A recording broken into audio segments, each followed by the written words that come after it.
हम चाहते थे कि नीट पे एक दिन का डिस्कशन हो। काफ़ी ज़रूरी मामला है। 2 करोड़ युवाओं को नुकसान हुआ है। 70 बार पिछले 7 साल में पेपर लीक हुए हैं। तो हम चाहते थे कि एक दिन चर्चा इस पे हो। तो अगर आप मौका दे सकें। ठीक है। राष्ट्रपति अभिभाषण पर आप विषय रखें, क्योंकि हमने व्यवस्था दे चुके हैं पहले ही कि राष्ट्रपति भाषण के मध्य में न शून्यकाल होगा न कोई स्थगन प्रस्ताव को लिया जाएगा।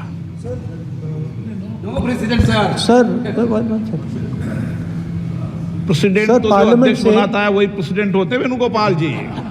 सर पार्लियामेंट से माननीय फिर सभापति बता देंगे ये प्रेसिडेंट होते हैं ना साहब।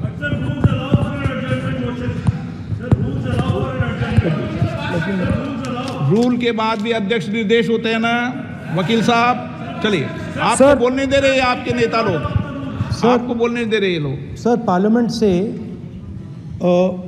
देश को मैसेज जाता है। ठीक है। और हम स्टूडेंट्स को मैसेज देना चाहते हैं कि जो नीट का इशू है वो पार्लियामेंट के लिए ज़रूरी है। ठीक है। इसलिए मैसेज देने के लिए हम चाहते थे कि एक दिन पार्लियामेंट चर्चा करे। मैं देखता हूँ। ठीक है। हाँ, at least allow sir LOP to conclude sir. No conclude कर दिया उन्होंने पहले विषय। अध्यक्ष महोदय, ये पूरा सदन इस बात से अवगत है कि संसद की कार्रवाई कुछ रूल्स और प्रोसीजर्स के आधार पर चलती है। रूल्स और प्रोसीजर्स के अतिरिक्त कुछ हेल्दी ट्रेडिशंस हैं संसद की, जिसके आधार पर कार्रवाई चलती है। और मानता हूं कि ये हेल्दी ट्रेडिशंस हमारे संसद की एक सबसे बड़ी ताकत है। जब कभी भी राष्ट्रपति जी के अभिभाषण पर चर्चा होती है तो आज तक कभी ऐसा नहीं हुआ है, क्योंकि अपने लंबे संसदीय जीवन में जो मैंने देखा है उस आधार पर मैं कह सकता हूं कि अन्य किसी विषय पर उस समय चर्चा हुई हो।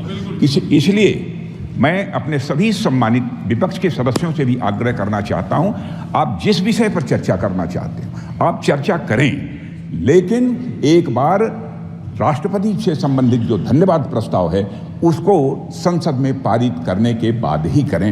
यह मेरा सभी से विनम्र अनुरोध है। तो ऐसे करते हैं, प्रेसिडेंट एड्रेस के बाद एक दिन नीट की चर्चा के लिए दे देते हैं। आप नोटिस देना, मैं निर्णय करूंगा।